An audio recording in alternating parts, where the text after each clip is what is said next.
श्री हरि पौराणिक कहानियां। सनातन धर्म प्रेमी बंधु भगिनी, आइए एक और बहुत ही सुंदर कहानी श्रवण करते हैं, जो कि हमारी गीता प्रेस गोरखपुर के द्वारा प्रकाशित यह महान पुस्तक पौराणिक कहानियां में प्रकाशित है। कहानी क्रमांक 33, महान तीर्थ माता पिता। आइए जानते हैं इस कहानी के माध्यम से कि माता पिता को महान तीर्थ का दर्जा क्यों दिया गया है और किसके माध्यम से माता पिता को महान तीर्थ माना गया है। श्रवण करते हैं इस बहुत ही सुंदर कहानी में। मां, पहले विवाह मैं करूंगा। एक दंत के सहसा ऐसे वचन सुनकर पहले तो शिवा हंसी और अपने प्रिय पुत्र विनायक से स्नेह युक्त स्वर में बोली, हाँ हाँ, विवाह तो तेरा भी होगा ही, पर स्कंद तुझसे बड़ा है, पहले उसका विवाह होगा। नहीं मां, वह बड़ा हुआ तो क्या हुआ, पहले मेरा विवाह करना पड़ेगा। मां की बात बीच में ही काटते हुए लंबोदर ने कहा, अरे वह देख, स्कंद भी आ रहा है। शिवा बोली। स्कंद ने जब यह सुना तब अपने हठी स्वभाव के कारण उन्होंने कहा, मां, नियमानुसार पहले मेरा विवाह होगा। एक दंत ने कहा, नहीं, पहले मेरा होगा। शशांक शेखर ने दूर से ही देखा, दोनों बालक मां के पास खड़े हैं, वे भी बालकों के पास आ गए। शिवा ने उन्हें प्रणाम करते हुए कहा, प्रभु, ये दोनों अपनी अपनी बात पर अड़े हैं, आप ही इन्हें समझाइए ना। शिव जी ने पूर्ण वृत्तांत सुना और बड़ी देर तक हंसने के पश्चात वे गंभीर होकर बोले, गणेश और स्कंद, पहले किसका विवाह हो, इसके लिए तुम दोनों को परीक्षा देनी होगी। जो उसमें उत्तीर्ण होगा उसी का विवाह पहले कर दिया जाएगा।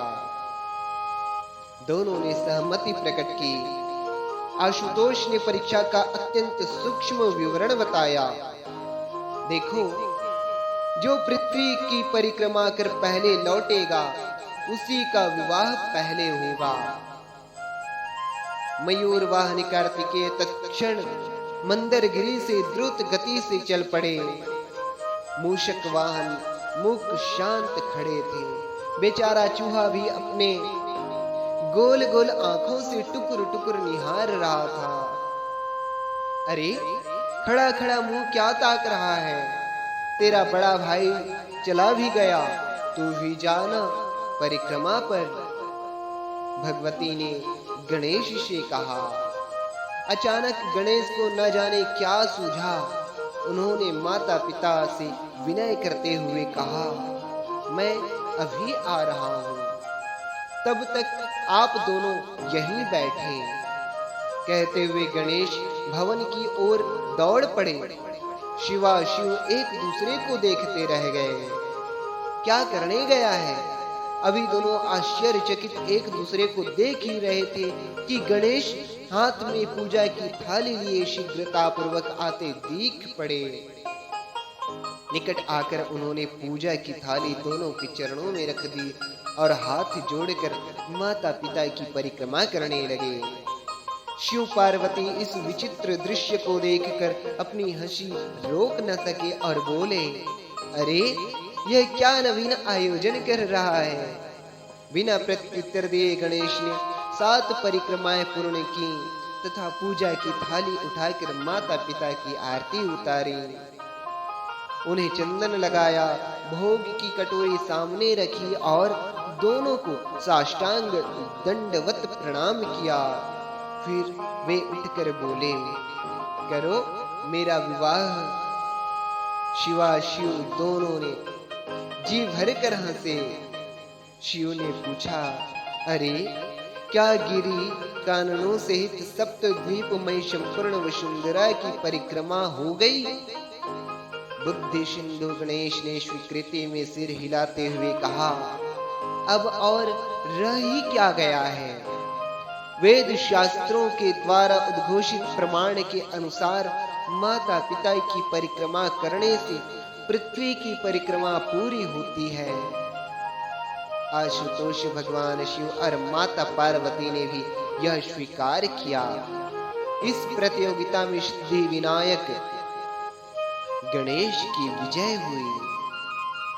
इससे सिद्ध हुआ कि माता पिता ही महान तीर्थ है। यदि कोई पुत्र संपूर्ण धरा की परिक्रमा करने का फल प्राप्त करना चाहता है तो वह अपने माता पिता की प्रदक्षिणा करे। अपने माता पिता को छोड़कर तीर्थ यात्रा करने वाला पुत्र माता पिता की हत्या के पाप का भागी बनता है। अन्य तीर्थ तो दूर है, परंतु धर्म का साधन भूत तीर्थ तो निकट ही सुलभ है। पुत्र के लिए माता पिता तथा स्त्री के लिए पति जैसे शुभ तीर्थ घर में ही विद्यमान है। सनातन धर्म प्रेमी बंधु भगिनी, आइए इस कहानी से हमें प्रेरणा लेना चाहिए कि माता पिता को ही हमारा तीर्थ माने और जो सुहागिन स्त्री है पति ही उनका सर्वोत्तम तीर्थ है। ये हमें अवश्य मानना चाहिए। और हाँ, बाहर के तीर्थ भी हमें भ्रमण करने चाहिए, लेकिन तब जब माता पिता साथ हो तभी वह सार्थक होगा। यह कथा जो है पद्म पुराण से वर्णित है। नारायण नारायण नारायण।